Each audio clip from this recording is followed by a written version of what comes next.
From the headquarters of Telesur English in Quito, Ecuador, I'm Carla Gonzalez, and this is From the South.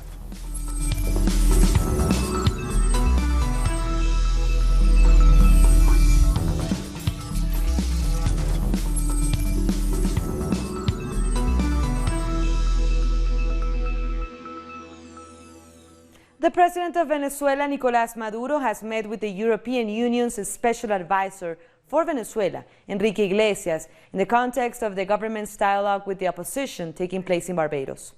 Iglesias, a former Uruguayan foreign minister and a former president of the Inter-American Development Bank, was invited by the government at the end of March in order to consolidate the national dialogue process.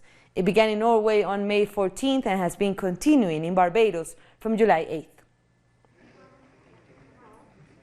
And in Barbados, Prime Minister Mia Mottley says her country is happy to be able to facilitate this dialogue, taking place with the backing of the government of Norway. Talking to local media, Prime Minister Mia Mottley said the government of Barbados, along with other CARICOM governments, are clear that the time for dialogue is never over. We would want to see a very peaceful resolution to the problems in Venezuela. She went on to say, we are aware of the humanitarian crisis and equally that you can't have intervention that is in breach of the Charter of the UN or OAS. And she asked the media not to chase after the Venezuelan negotiators. Let the people talk. Let the people be in peace. Don't go looking for them. The fact that they have chosen Barbados is a recognition that we can facilitate this kind of discussion without the kind of pressure that they may face elsewhere. And the Venezuelan government does not accept that the situation in Venezuela can be classified as a humanitarian crisis, as the opposition alleges. When the UN Commissioner for Human Rights, Michelle Bachelet, visited Caracas last month, the Foreign Minister Jorge Arreaza and other government leaders made clear that U.S. sanctions and other economic measures against Venezuela are to be blamed for inflicting suffering on the people. And another group of Venezuelan migrants is due to fly home from Ecuador on Wednesday. On Tuesday, 90 Venezuelans living in Ecuador returned to their country under the government's Return to the Homeland plan. The latest flight leaving Quito brings the number of repatriations from Ecuador up to 2,977, while the total from across Latin America is 14,791. The majority of those who return to Venezuela say they do so because of economic problems, as they are unable to find dignified work abroad. Meanwhile, over 1/5 of participants in the program say they do so because of serious health problems. In Venezuela, universal medical attention is considered a social right and as such is free. The Venezuelan Foreign Ministry has done good by those of us who need to return home. Me personally, I have spent 2 years by myself, without seeing my wife, without seeing my children and grandchildren. I have hope that I will find work in Venezuela. I have faith in this. Colombia's Supreme Court of Justice has issued an arrest warrant against former FARC combatant and current senator for the FARC political party, Jesus Santrich, after he failed to appear before the court on Tuesday to testify. Political analysts say this turn of events could further damage the peace deal. Only Santrich's lawyers were present at the Supreme Court hearing. They say the FARC senator's whereabouts remain unknown and that his absence could be due to security reasons. He was last seen publicly a week ago during a news conference where he said he would work together with Colombian authorities to clear his name. Santrich failed to show up. We do not know why, but we can say that his disappearance might be related to security issues. His family says he has gone missing, and so we have asked the court to schedule another hearing so that Santrich can defend himself from these accusations. Many people have voiced their concerns about Santrich's disappearance, especially since the FARC senator had repeatedly declared his commitment to the 2016 peace agreement. I am wholeheartedly committed to truth, justice, and reparation in our nation. And so today, I want to affirm my commitment to the Special Jurisdiction for Peace. I am committed to work with the High Courts so that my name can be clear. But some political activists are concerned that Santrich didn't show up at his Supreme Court hearing. Currently, many people believe that Santrich was tricked or kidnapped, like Sergio Jaramillo said.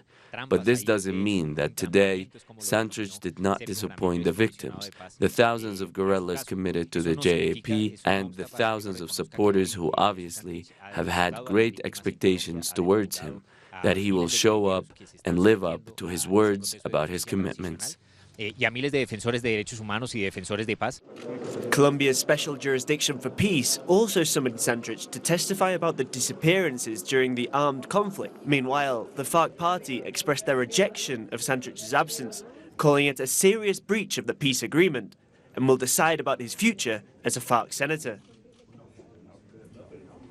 Prosecutors in Peru have carried out a search at the home of former President Ollanta Humala in connection with alleged corrupt dealings with multinational construction company Odebrecht.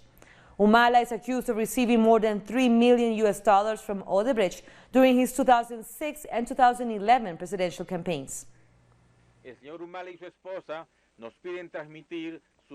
Mr. Humala and his wife have asked us to convey their strong indignation over this arbitrary measure. It is the fourth measure taken on this property. You might recall that more than a year ago, this property was seized and later returned. And prior to this, there was preventive prison, also an arbitrary measure.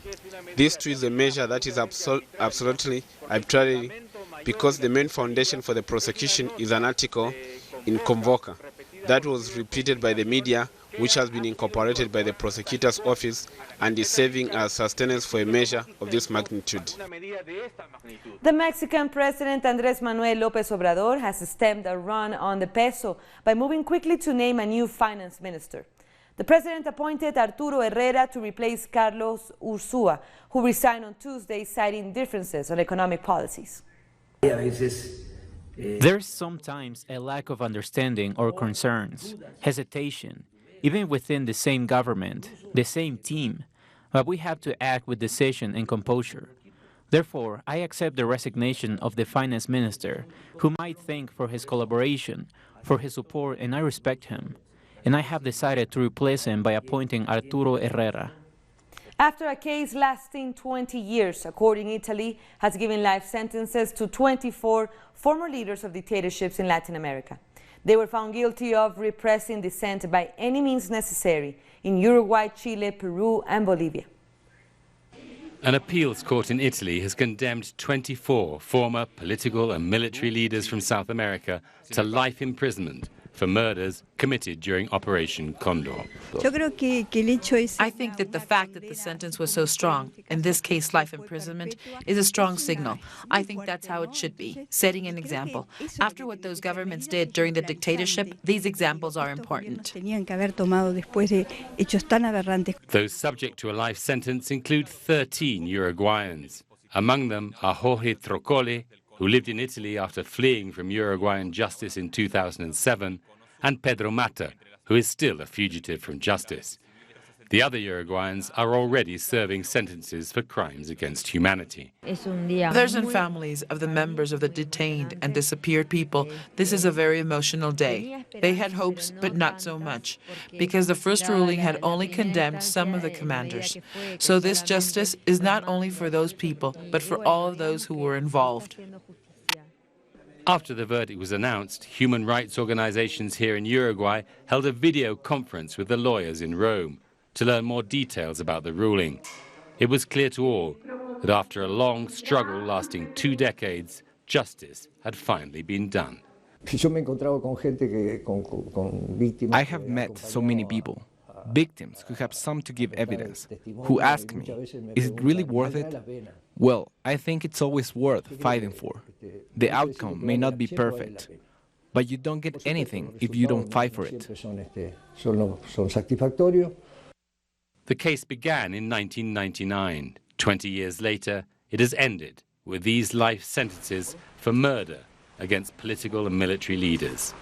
They will also have to pay legal costs and damages to the relatives and organizations who have fought so long to win this result. Coming up, protesters hold security forces accountable for violence at demonstrations in Nigeria. Don't go away.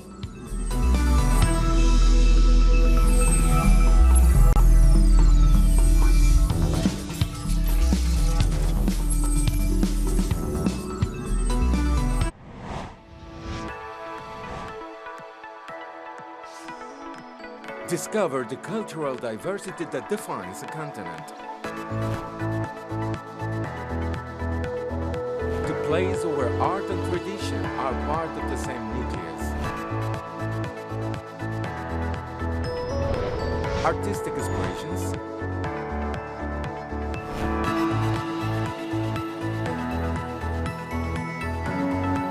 values,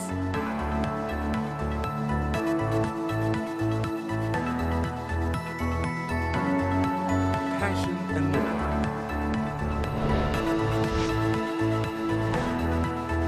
Real life. Fridays, only on this world.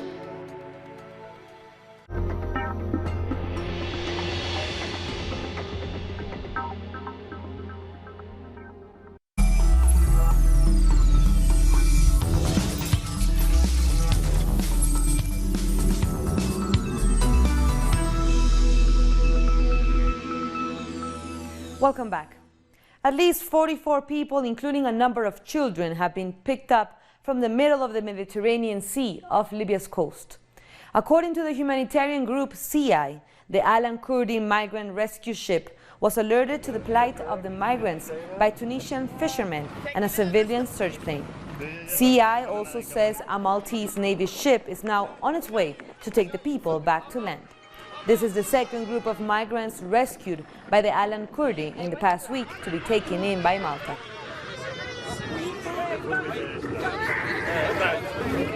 Nigeria's National Assembly went on lockdown after shots were fired nearby during clashes between police and Islamic movement protesters. Protesters demanded the release of their leader, Sheikh Ibrahim Saksaki, who was arrested in 2015 for allegedly attempting to kill the army chief. Police say 2 officers have been shot and wounded, while 6 other lawmen were injured by individuals using clubs and stones. The police also say 40 protesters were arrested but have not commented on allegations that 2 protesters were killed. However, the spokesperson for the Islamic movement in Nigeria has blamed the security forces for the violence. Abdullahi Mohammed said the protesters had gone to the National Assembly peacefully, seeking an audience with one of the members of the Assembly. He claims that violence only broke out when security forces started firing tear gas canisters at the protesters. We just moved because our intention is to go to National Assembly and meet Adodugwa and his crew. On arrival to the National Assembly, these people did not come. We moved to the next gate to meet them. The police at the gate started shooting tear gas on us.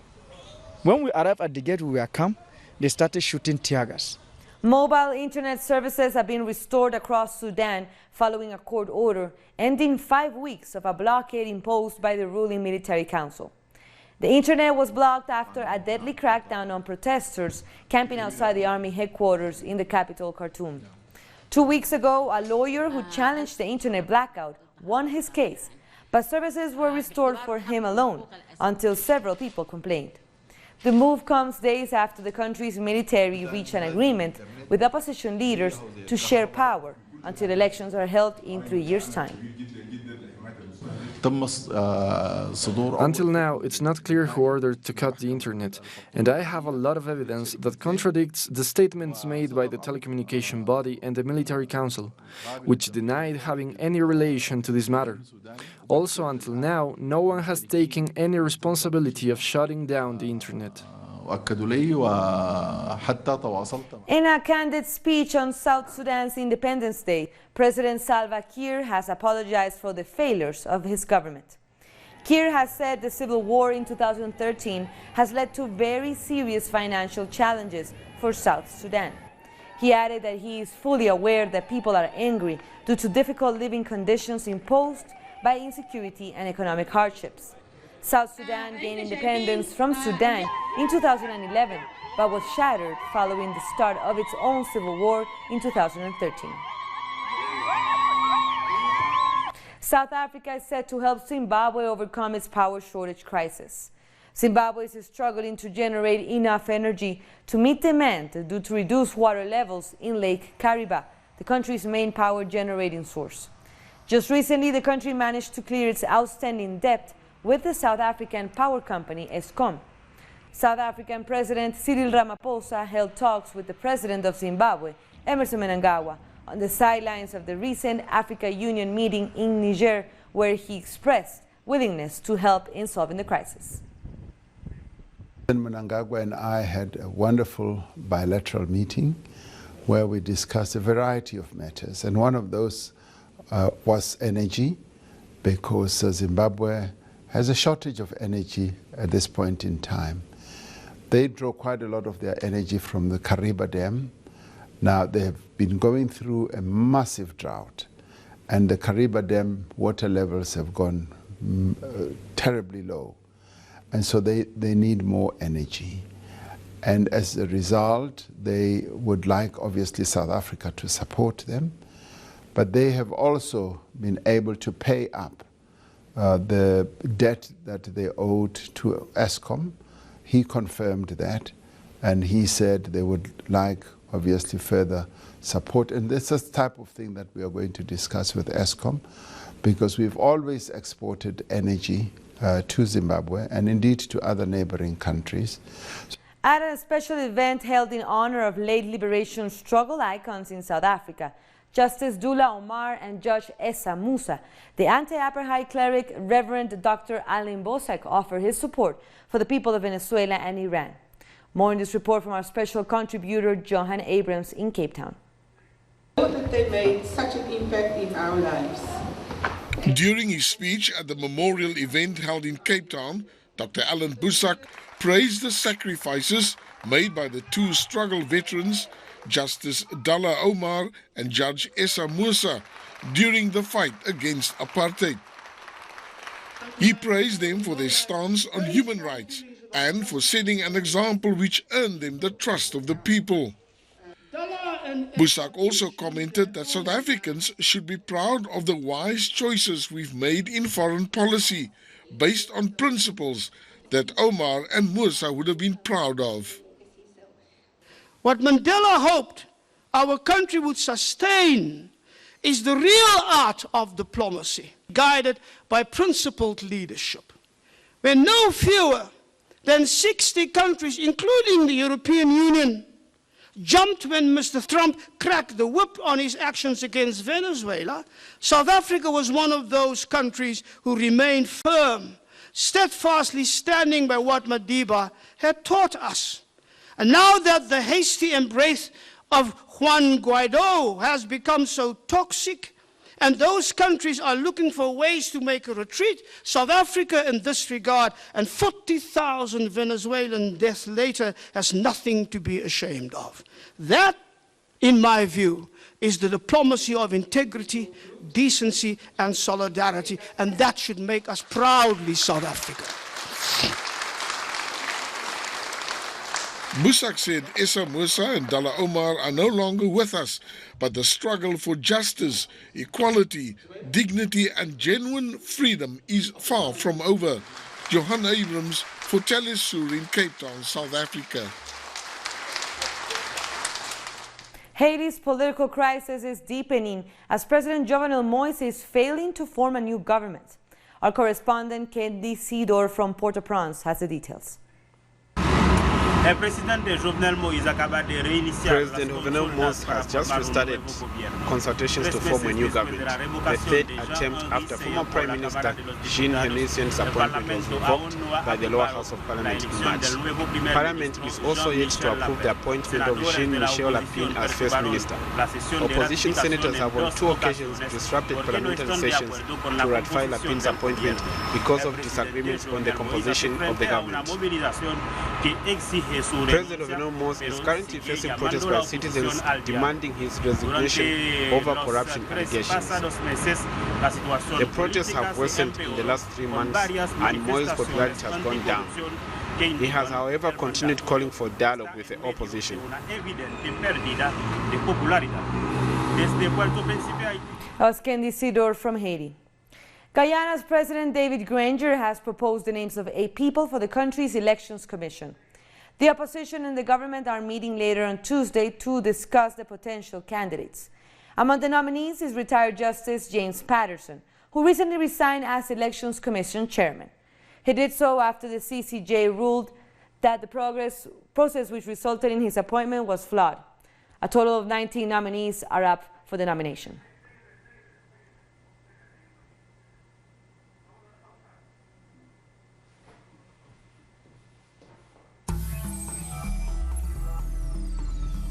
After the break, rescue teams in China work around the clock to evacuate more than 25,000 people from areas prone to flooding. Stay with us.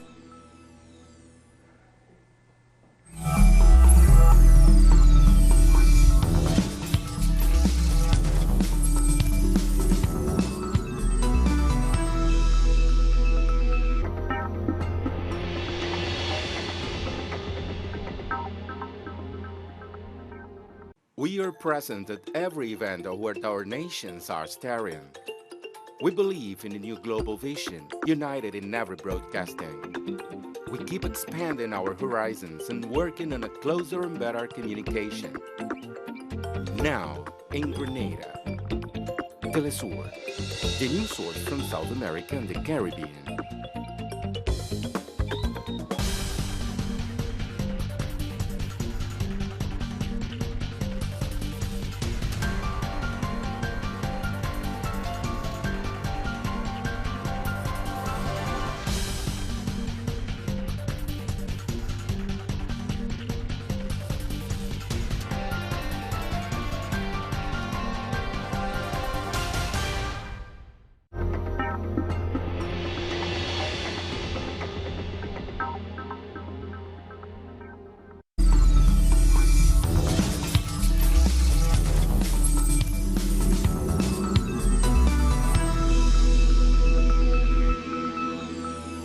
Welcome back. The British ambassador to the United States has resigned after his confidential emails criticizing Donald Trump were leaked. Kim Darroch's resignation comes amid a major diplomatic crisis prompted by the leaks. The U.S. President Donald Trump called the ambassador very stupid and also criticized Prime Minister Theresa May for mismanaging Brexit. Darroch said his job had become impossible after his confrontation with President Trump.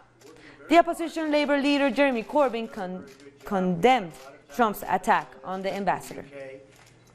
I too regret the resignation of Sir Kim Darroch. I think the comments made about him are beyond unfair and wrong. I think he's given honourable and good service and he should be thanked for it, and I think the whole House should join together in deeply regretting the feeling that he's obviously got that he must resign at this moment. The British Parliament has passed a plan that would compel the government to legalise same-sex marriage and extend abortion rights in Northern Ireland, but only if the province fails to re-establish its assembly.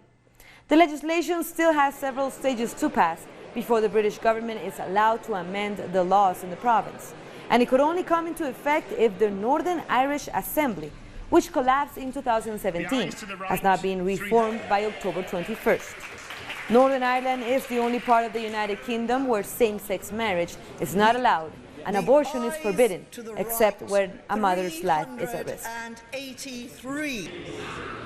A massive police operation took place in Turkey on Tuesday as the prosecutor's office handed down 176 warrants for current members of the armed forces who were supposedly involved in the July 2016 coup against President Erdogan. Our correspondent in Istanbul, Aitor Shabarri, has more.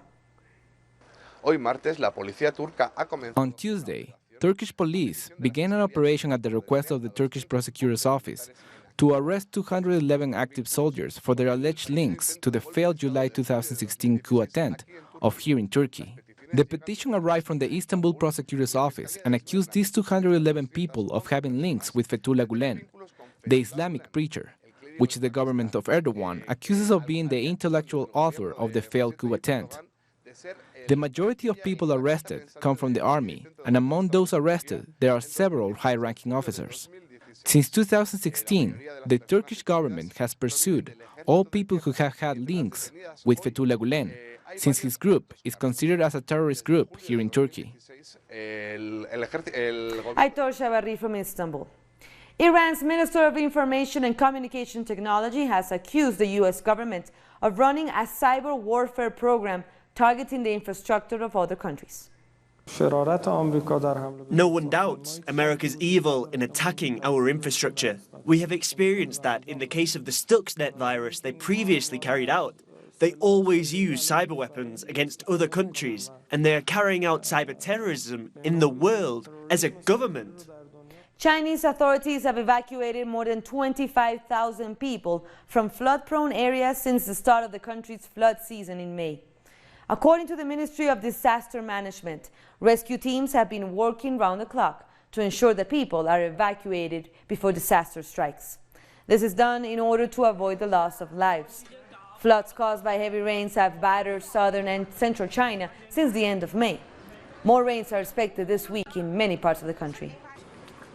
We pay particular attention to provinces like Jiangxi, Guangxi, and Hunan, where floods are frequent. We get first-hand information and try to forecast future trends of disasters. Then we mobilize professional, national-level water and mountain disaster search and rescue teams and provincial-level flood prevention and emergency relief teams nearby to reinforce these provinces and regions. Thus, we make sure we can carry out rescue immediately and reduce economic losses by floods to the minimum. With that, we end our news brief, but you can find all of our stories by checking our website, telesurenglish.net.